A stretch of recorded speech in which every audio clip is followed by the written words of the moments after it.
I'm here How's it shushing my going? hair. How's it going, girlfriend? You know what? I just took off my gel, this like the silicone gel iPads. I was like, I need some moisture and some cooling at the same time. What's I going love on, it. baby girl? What's going on? Telling Well, all our what is going on? secrets. I have Yeah. just been busy organizing my cats and moving around and getting my washing hung out at night and been shopping at IKEA. Just, Okay. You went to IKEA? yeah, I did. I Let me tell did. you a funny story. I met up with a friend, a meet sister friend, just 2 days ago. And when we were planning on meeting up, because she lives so far and I live so far, so we had to figure out a place in between. And of Yep. course, you put the halfway points in Google out of fairness so it can be almost accurate. So I was like, we can meet here or we can meet at IKEA. And she had chose the coffee shop, which was totally fine, right? It was totally fine. But I was telling her, I really wanted to go to IKEA. Not that I was going to put anything together, but there's a space where I want another desk or a bookcase, just to get some ideas. So we're going to Yes. meet there before the summer ends. So that's just crazy. You're talking about IKEA. I didn't realize IKEA was over where you're at, to be quite Yeah. honest. Yeah. Yeah. We've got it across Australia in the major cities. So I'd probably Hmm. say it's like in every major city. Um, I don't know exactly how many, but I'd say like Melbourne, Sydney, Perth here where I am, Okay. probably Brisbane, Queensland, South Okay. Australia, maybe Tasmania too. Okay. Oh, there So we go. IKEA is the jam. Okay, before we really get started on catching up, I know that you're on time constraints due to the time difference and us adjusting our time a couple of times. But I do That's want you fine. to talk about your bloody long walk. I have started in the comments.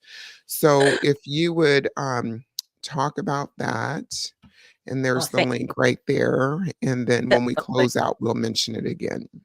Oh, beautiful. Well, the bloody long walk, that's such an Australian thing to say bloody in front of everything.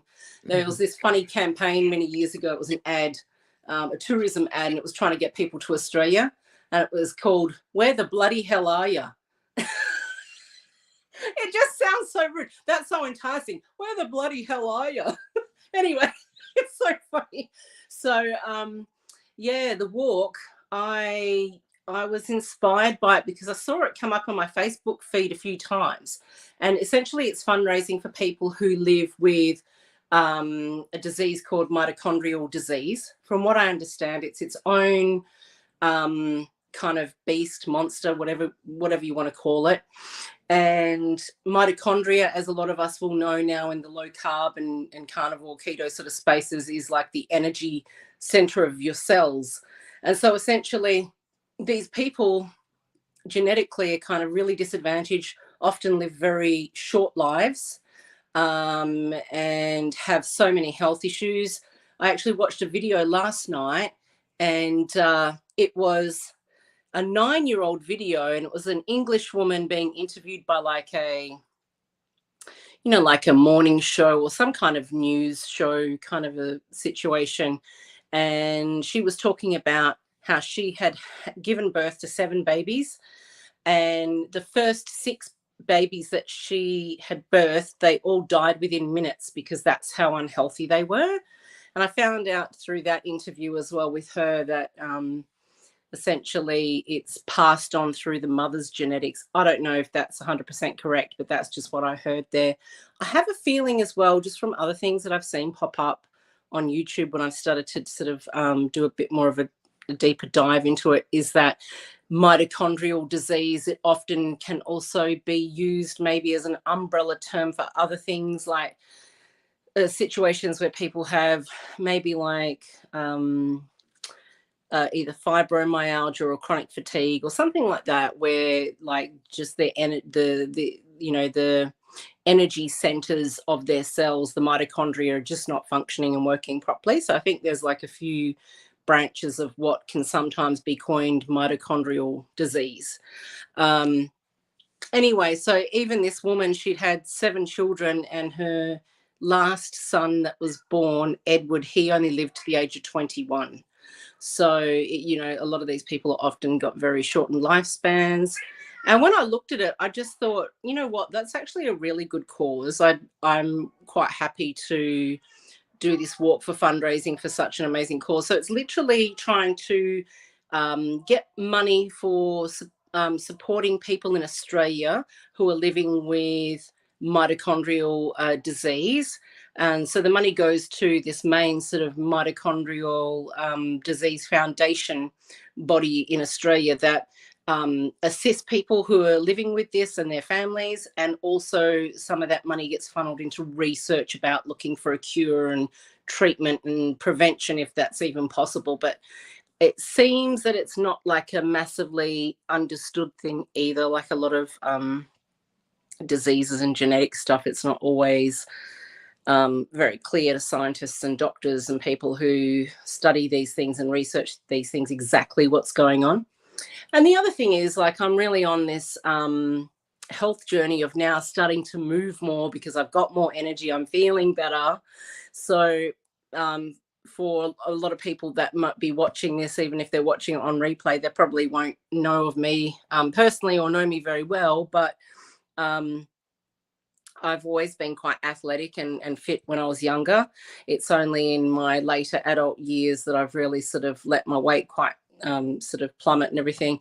But I used to love walking. And actually, when I lived in Melbourne in Australia, I lived there for a few years, and there's a really well-known trail called the Capital City Trail.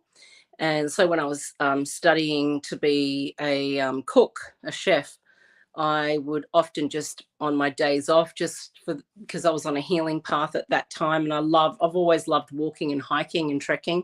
So I would just for the joy of it, I would walk this Capital City Trail, which is roughly 30 kilometres, but from where I lived in Brunswick West down to where the trail starts and all the way back home again, it was like 36 kilometres. So this is essentially the same length of that walk. It takes about 7 hours. I don't know what it translates to in miles, but it's, you know, it's quite a big hefty walk. And so yeah, I've just started the page. You've got the link there, and if anyone is interested in helping and donating, because essentially at the end of the day, even though it's for Australians, I think anything that, you know, any research that Australians do that brings light to the situation, obviously it's going to be shared with the world anyway. So, you know, it doesn't just become like, oh, this is just for Australians, because clearly, No. so Yes, yeah, I would agree with you that it would spread worldwide because we're all connected on some level, right? And exactly. science is what it is. So I thank you for sharing that. And I do hope what kind of funds are you looking to raise? Are you Yeah, I'm set at a looking. certain dollar amount? Yeah, I signed up, and it's, you know, it's quite ambitious of me. I signed up for $1,000, but Go you know, ahead. I'm just like, I'm just putting it out there to the universe, and if anyone wants to help, even just a small donation, it's something that helps. Initially, I was going to just sign up for 350, and I thought, well, it doesn't matter if I sign up for 1,000 and I just get to 350, because then I've reached at least that first initial goal that I wanted to get to that they suggest. And of course, Yes. you can always offer a different amount, but really, I think the lowest that they ask that you sign up for is 350.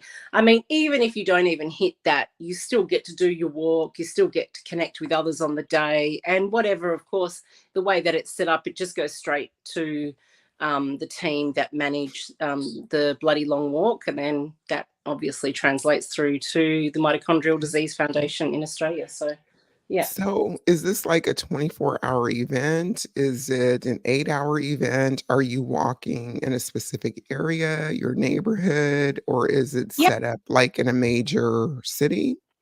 Yeah, so it's in my city of Perth. They've already done, I think, Sydney, Brisbane, and Melbourne this year. So I think they did theirs kind of much earlier in the year. So we're in July now, the start of July. My God, there goes half a year. And we're in winter now in Australia. in the Southern Hemisphere. But the other states, they all did theirs more in the end of like our summer and into our autumn, our fall time, autumn.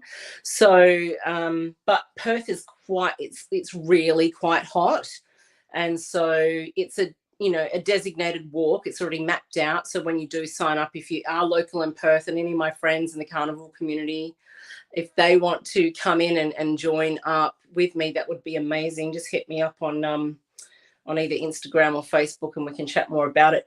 But yeah, you get like training information, whether you're a beginner new to sort of walking, or if you're more intermediate walker. So they kind of give you a bit of information, and you can sort of connect in and ask questions. And yeah, so they've got a mapped out area, and you can sort of follow it on your Google Maps and whatnot. And it sort of shows from South Perth, just south of our main city with all the big buildings and everything. And then you cross over a bridge, and then you cut back around the Esplanade on that northern side of the river. But then it ducks back down around Mount Bay Road, and at the bottom of our big botanical gardens, Kings Park, big native garden, bushland that's really beautiful and very popular tourist destination. And then it goes all the way down to North Fremantle and back down along the coast there to Cottesloe Beach. So it's a really beautiful walk. And I think anyone who loves walking and is interested in sort of building their fitness would really enjoy it. Yeah. How many miles is this route? Or girl, if you tell me kilometers, I got to get my calculator out. Do that. Yeah. So it's 35 kilometers, and they say that it roughly takes about 7 hours, which translates correctly for me for when I look back at when I used to do my Capital City Trail in Melbourne. And that would take me 7 to 8 hours to walk the 36 kilometers. So yeah. Okay. So thank you for that. And please keep us posted on how you do and all that good stuff. But I will do. Drina, girl, I saw that you came in a sweater today, in a sweater. And then I had on my jacket because the morning air is a little cool. But I was like, uh-oh, is she in winter? So you guys are the complete opposite of us here in the US then. So your winter months are July, August, and September? No, it's June, July, and August, which I believe would be your summer. Summer. Yeah, we're in the heat wave and you guys are freezing. So what kind of temperatures do you have right now? Well, the blessing about living in Perth is that we don't really get as much rain as a lot of the other cities generally. We do have pockets of like intense rain, but it's not really a lot. So it can be kind of really chilly air, especially chilly in the morning and chilly in the evening. And I can't translate it at the moment to Fahrenheit, but like during the day we kind of got anywhere between 14 to 20 degrees, sometimes even more. It was like 23 degrees. So that could be almost considered an English summer, a cold English summer or something. I don't know. Oh my word. Okay, so I'll have to remember that. So Drina, you're 15 hours ahead at this point in time in life. That was very weird. A few days ago when I had a look at it, I don't know if you guys just did like a daylight saving change, but I thought it was 13 hours a few days ago, and then it must have changed. But maybe I just got it wrong and just didn't like count it properly, which is fine as well. It doesn't matter. Yeah, so I'm glad we caught that, because I would have been like, where's she at? Where's she at? But let's go ahead and have you catch us up, or catch me up to how you've been doing since we last actually virtually chatted, which has been a while. Yeah. And I know remind me when it was? Like, when did we actually do our last video together? It was probably like in March, April. I'd have to look back. That's somewhere what I up in thought. there. I was thinking.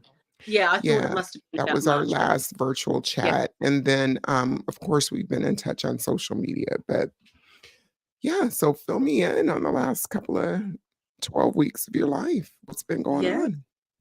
Well, it feels like it's gone by very fast. And I still have my struggles. I'm always going to be transparent about my journey. I don't believe in like, excuse me, making things fluffy or not real or honest, Um, so sometimes I'm still having a few little things that are not quite carnivore. For instance, today when I was out at breakfast for celebrating one of my friends' birthdays, I had bacon and eggs, and I had some sausages. But I had a friend that was there who had like half an avocado on her plate that just had the tiniest bit of crumbled feta on it. And she was like, anyone want avocado? And she offered it to all the friends, all the very plant-based friends. Um, and I sort of just waited. I thought, and then I was like, yeah, go on. I mean, and to be honest, like for me, it's whenever I am having something these days where I know it's not really strictly carnivore, and people would go, well, you just can't call yourself a carnivore because you're eating that. But I've always said, I'm never going to be a purist or dogmatic. I feel that sometimes we have to look beyond the borders of like, okay, this is how I eat. I'm in this box, and it's like, well, avocado doesn't really make me crave other things, and I can eat it and just completely forget about it. And it doesn't have that sweet taste. I think sugar is one of those things where sugar is very quick. And I know there's a bit of carbs in avocado, but it's not like eating a potato or eating a carrot or something that has more carbs and sweetness in it that's just going to sort of suck you back in if carbs and sugars as an addiction in general are very difficult for you, which in all honesty, I think a lot of people do struggle with that. And, Yeah. that's me included as well. Well, So, this is what I say, yeah, Drina. I've always said this. Nobody can tell you how to carnivore. Only you know what constitutes your carnivore protocol. Oh, look at the kitty I kitty. know, just being a scamp, and Matt's just come to take him out. So, hi and bye. Hello. He wanted to show him Hi. off. Is that Yes, Miso? that's me. Yeah. So, that is me. Okay. So, Cat. Okay. Nice. Okay. So Which yeah, was being nobody cheeky. can so nobody can tell you how to do carnivore, right? The only Exactly. person that needs to know what you are or are not eating or what you're sometimey dipping into is you yourself and you, right? So, Absolutely. do you have a thought process that goes through your head when you do eat something like an avocado or something that's not animal based? Do you have these thoughts going through your head that somebody might not think you're a carnivore or somebody might judge you for doing that? Or you just To do it and be done with it? Yeah, to be honest, like, I Mhm. mean, like I'm really not stressed or concerned about that. I just think, yeah, it's my body, and whether I'm choosing correctly for my body or not, that's all actually just on me. So it's my responsibility at the end of the day whether I have made myself happy or not with my food choices or any other choice in my life, right? Like you can't Yes. you can't not take accountability as an adult, and especially as an educated and well-informed adult. Like that just is what come down to And you. there's always exceptions to every rule that we create for Hmm. ourselves, exceptions in society, and you know how to apply those exceptions to yourself, right? That's so S- true. So, what Yes. else is going on besides some feta cheese and a slice of avocado, girl? So what my dinner looked like tonight on the plate, I had three patties, and this is where the dirty carnivore comes in. So I had three patties, Angus beef patties, that I asked them not to season from McDonald's, and I put a bit of hot sauce on it, which has the tiniest amount of sugar, and I think maybe in the amount of hot sauce I put on my three Angus beef patties, I think there was maybe 1 gram of sugar through the whole thing. So even though, yeah, technically it's a little bit of sweetness, it's a little sweet taste. Again, that's not the thing that's ripping me back off of my carnivore journey and my carnivore train. Okay.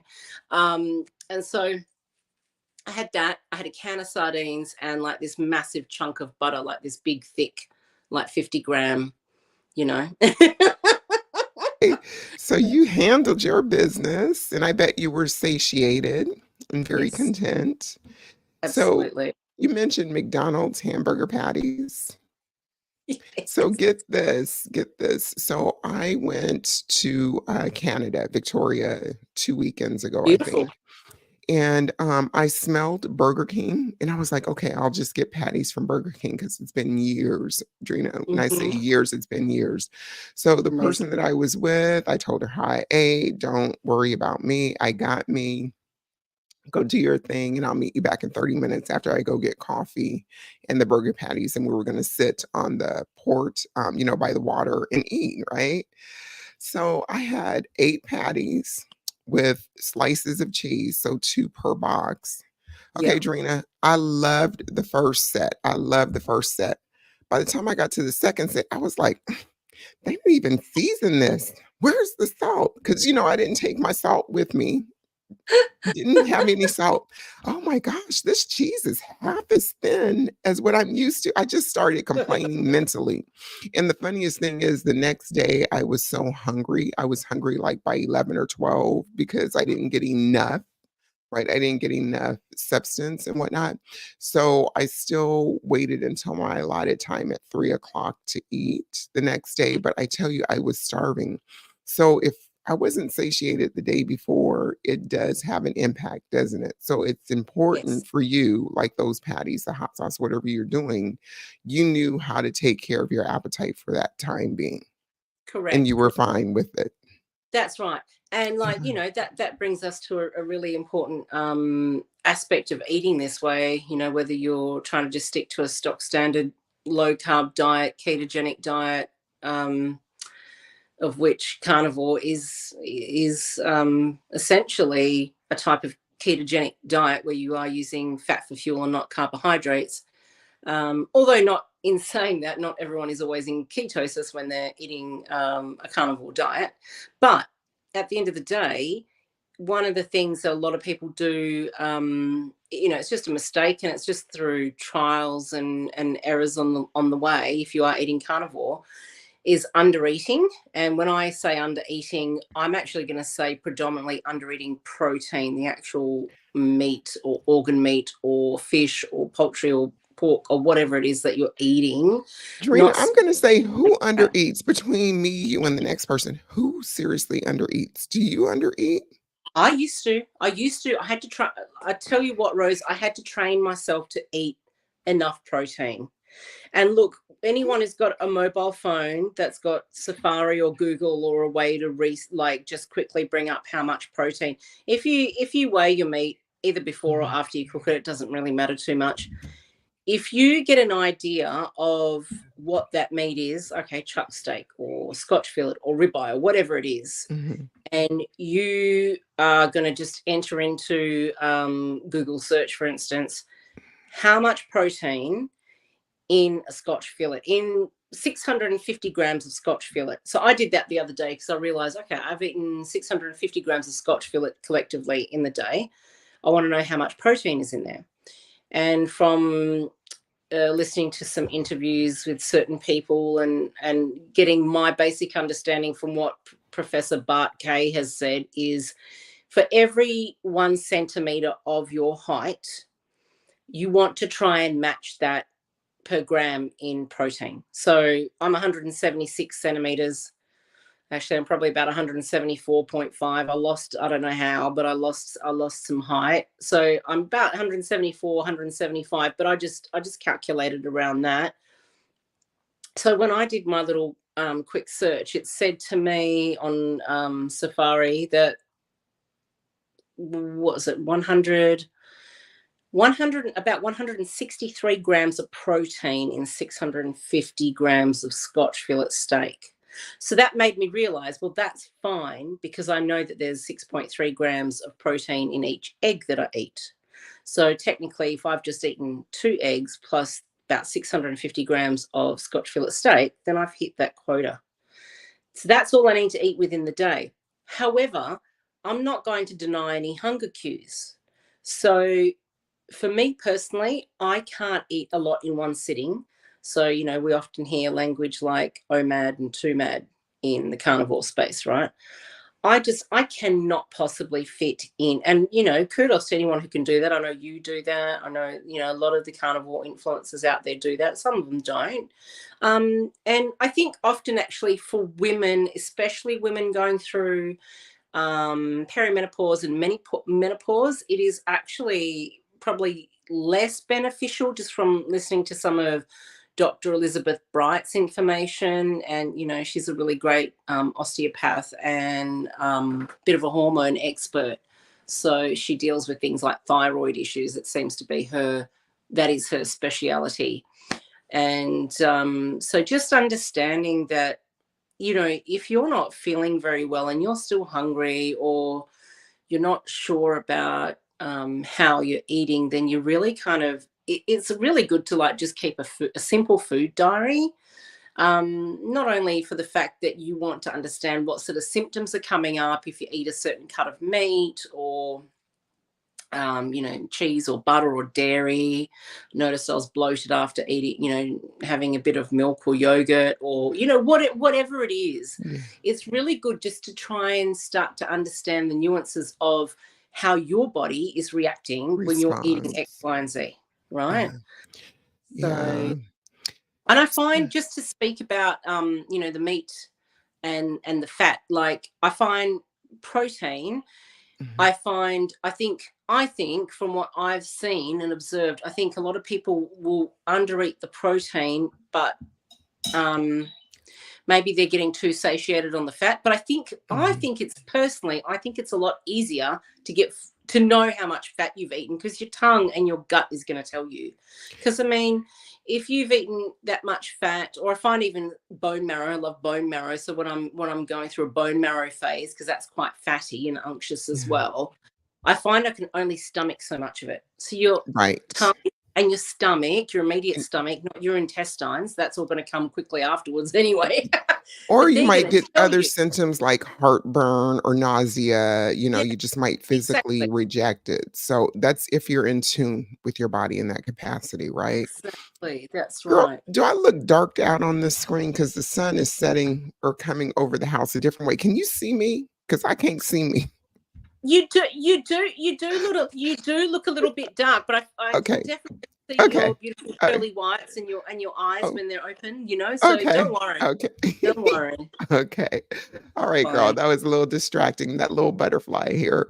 But so what else is going on, girl? What else is going on? Because I'm not going to keep you more than a couple of more minutes because it's, you know, dark It's time getting over on. there. Yeah, Yeah. all right. Well, you know, So I've just been trying to I've really been on a self-discovery journey. Like my partner, I'm gracious that my partner for the last 6 years has been supporting me. And, you know, at the last job that I was at, there was a lot of trauma and I kind of lost my job, and it wasn't really great. And so, you know, my mental health really plummeted around 2016. And then I sort of was rebuilding it from there. And, you know, without getting too logged back into it, I am someone who came to the carnivore diet because I was wanting to heal my gut and my mind primarily. Yeah, I want to lose weight, but I'm not hyper focused on that. But in saying that, I have actually maintained, about 17 pounds weight loss since the start of the year. So I'm getting there. I'm getting there. Yeah. congratulations, my friend. That is Yeah. amazing. How do you Exactly. feel with having 17 pounds lost Yeah. in the Let me course tell of the you, year? just even losing that 8 kilos or 17 odd pounds, I think it equates to about that 16 or 17 pounds. I just feel a lot lighter and I feel a lot better. And I've also been working out like with a personal trainer, and Mm. I've been doing this type of slow burn weight training, which, if anyone follows Dr. Lisa Wiedemann, and one of the people that she's had, another really well known American personal trainer, Frederick Hahn, she's had him on her channel. Like, if you ever listen to her interview with him, which I think came out about 9, 10, 11 months ago, something like that. Okay. Okay. Um, so basically, you know, it's an approach where you're loading up with heavy weights to whatever your muscle group that you're, targeting for that particular weight training can handle. So it's high intensity, but it's done very slowly and methodically. and you don't rush it. So it's not the same as, like, when you go into a lot of gyms these days, you still see a lot of people doing like multiple reps and sets. You don't really do it this way. You're doing it like loaded, really heavy and slow, like slow pulling it, pushing it out, slow coming back in, and you're doing a little pause on either side. And Anyway, so I've been so doing are you doing it to the point where you can no longer properly lift? exactly. That's exactly So right. The point of fatigue. The right. aim is to activate the fast twitch fibers of that muscle groups, the muscle groups that you're targeting, and that essentially is where you're going to then have it rebuild and maintain and keep you strong and healthy. So yeah, hypertrophy is what they call it when you've completely fatigued and, like, just exhausted that muscle, that to the point where it's just like, okay, we're done. We're really done. There's nothing else we can do in this moment. We're good. We can't lift anything else. And it's intense, and it's very Yeah. intense, but it gives you a great cardio workout at the same time. So the health benefits are pretty amazing. It improves your VO2 max. And I've even read up that with this type of weight training, even with people who have got Parkinson's and Alzheimer's, even if they haven't actually changed their diets and they start lifting weights, so even people in their 70s and 80s start lifting this way, Mhm. apparently their brain starts to heal. So that's pretty phenomenal. Not even changing the diet. But anyway, Okay. my personal trainer, he's very good, Yes. and he got his hands on the old school Nautilus equipment. Okay. And so he's got it set up in his little double garage home, for the where they would usually park their cars. So him and his wife just park their cars on their driveway, and they've got all the gym equipment in there. And I found out that I'm actually quite genetically blessed. I'm a super freak. I'm like really, really strong, and I didn't know how strong I was. So when I did my first session with him, my starting leg press was 100 kilos. And then, 3 weeks later, Dang. I was leg pressing 136 kilos. So you can imagine double that. That's what it is in Yes. pounds. Yes. So Go this week I ahead. leg pressed 184 kilos, That's like and that's like over 360. 365 pounds. Yeah. He said Girl, to you me, are a he rock said, star. I know, and he said to me, like, he goes, "You're going to be the second person who's actually going to max out my leg press machine." He goes, "There's only one other person who's done it. It's a man, but he's not even got there as quick as what you've got there." One day when I was arriving, when I'd hit that 136 on the third week with him, and I'd hit 136 kilo leg press, he Mhm. said, "That woman that just left," he goes, she leg pressed 136 kilos. The woman that just came before you, she did that today. And he goes, Okay. Oh, "But it took her 5 months to get here. You've done it in 3 weeks." dang. Girl. Okay, so how often are you doing this weight training slow burn way? How Twice a many week. times per twice a week? For Twice a how week. long per session would you imagine? 20 minutes, 20 to 25 minutes Oh max. my You don't need to goodness. do that much. It's Okay. highly effective. And look, Mhm. it's not the only way to train. There's other ways Yeah. you can train. But the beauty of this method is that you get results, and you get results quickly. Only this Mhm. week we've actually started doing the tape measure around my waist and my hips, just to Okay. start keeping that, as because he can Mm. see, he said, "I can even see you've really started to, like, shrink in." Sure. Um, and I'm not worried, because I'm staying the same on the scales at the moment, and I dare say it's Mhm. because my bowel is still healing, and I know for me it's my journey with carnivore and with the weight loss and everything else. It's not a quick game. I Mhm. know it can be a slow and steady kind of a thing, but I just think, oh my god, I'm lifting so heavy. My Yeah. muscles are building, but I'm Yes. shrinking, and actually dropped with my underwear. I dropped a size, and with my bra, I dropped a size. So It's it's that weird. body recomposition. You Yeah, are moving that fat out of storage and burning yeah, it and putting muscle in its place, and muscle takes up less space and it burns more fuel. So you are getting it, girl. yes, And so before we close out on this, can you give us 30 more seconds yeah, of course. about your walk, and then I wanna ask you a question as we close. So Yeah, talk no about your worries. walk for 30 seconds real quick. Yeah. Yeah. So for me, it's an absolute pleasure to be able to fundraise for people who need the assistance and the support right now. And also, of course, because, you know, they need to be researching stuff that the scientists and the doctors and the people who are trying to work out how this mitochondrial disease is affecting people and if there's any cures, if there's any preventions. So for me, Yeah. it's like, okay, well, it's great because the people that are my friends and starting to know me and supporting me and putting these donations in, they're donating to someone directly. Doesn't go to me. The money goes straight to the foundation or straight to the organisers of the actual event, and then they just put that straight over.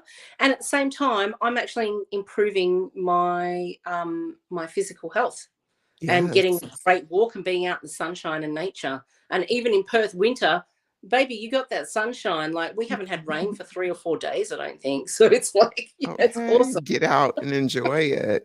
And it Yes, makes you feel good, I think, right? Doing something for absolutely. someone else. And does it Yes, also make you feel grateful for what you can do for yourself? Does 100%. it give you a reminder that there's 100%. always someone in a different circumstance than yourself? And sometimes It's we very get humbling, wallowed very in humbling. Yeah, self-pity. Yes, absolutely. yes, Because, yes. to have an able body and oh, by the Yeah. way, because I wanted to touch on this, like I loved your interview with Dave that came out last night. That made me so happy, and I realized we've got so much in common. So I'm bone on bone in my left knee, and I'm not having Yes. a knee replacement, and I probably should have had it replaced like 20 years ago, but I don't even, it doesn't inflame or cause me any trouble, which is Yeah. amazing. And I really attribute that to the way that I eat. And my Yes. personal trainer, he even said to me, he goes, you really get it. You understand like why you exercise the way you do, but Mhm. also why you eat the way you do. And part of the reason you're seeing these amazing results is because he reckons it's 90% because of what I eat, and the other 10% is the way that I'm training and working my body out. Right. So when you put in that work for yourself, Mhm. it's Mhm. such a rewarding thing to transform yourself in a healthy Yeah. way. Yeah. Don't give Well, up. yeah, the don't give up part is kinda hard for people, right? The Yeah, don't give up part because we see so many other people having success, doing it in a way that we wish we could. But I think the successes that I've had that were limited in the past, prior to going ketogenic and carnivore, the successes that I had were very fleeting because I didn't understand my addictions, because I yeah, didn't understand, or I was in complete denial. I thought I could be a moderator, have all the things, and out exercise. No one can outwork me, even to today. No one can outwork me. I'm willing to put in the work on whatever it is. mm, But it's correct. You have to fuel yourself properly, and then exercise is the 5 or 10% that kind of helps balance things out. But Drina, I want to say thank you for sharing my morning coffee with me this morning. And I hope that it won't be another 3 or 6 months before we are in conversation virtually, even if we do some stuff behind the scenes and have conversations. But what I do want to ask you is, where do you see yourself in 3 months? Where would you like to be in 3 months if you could visualize what your goals are and bring them to fruition? What would you like to have? Well, I'll just start by saying this. I have actually just come to the place where I'm no longer really suffering with plantar fasciitis. I had that intensely for the last 13 to 14 months. So, in the next 3 months, I sort of see myself actually just further along this health journey. I see myself kind of just really feeling stronger physically and mentally. And like I just wanted to say, like the last 3 days have actually been very hard with cravings, but I have actually resisted every time and Okay. not cracked and gone and eaten something when it was really intense. And so I'm just going to carry more and more of that resilience and strength that I've already Yes. built up into the Mhm. future. And who knows how awesome it Yeah. can be. But I see myself sort of just growing more and Yeah. more. And There you sometimes go. people you've got to get comfortable with the fact that you need to get uncomfortable to Mhm. make progressive changes. it's like growing pains when a lot of people are still kids and they're growing, like they get the pains in the shins or the legs or wherever. And it's like that even as an Yeah. adult, but in the more like, emotional and mental capacity. So you've just got to keep believing in yourself and just keep Right. going and doing the things that are going to give you the best results that you need for your body and your mind.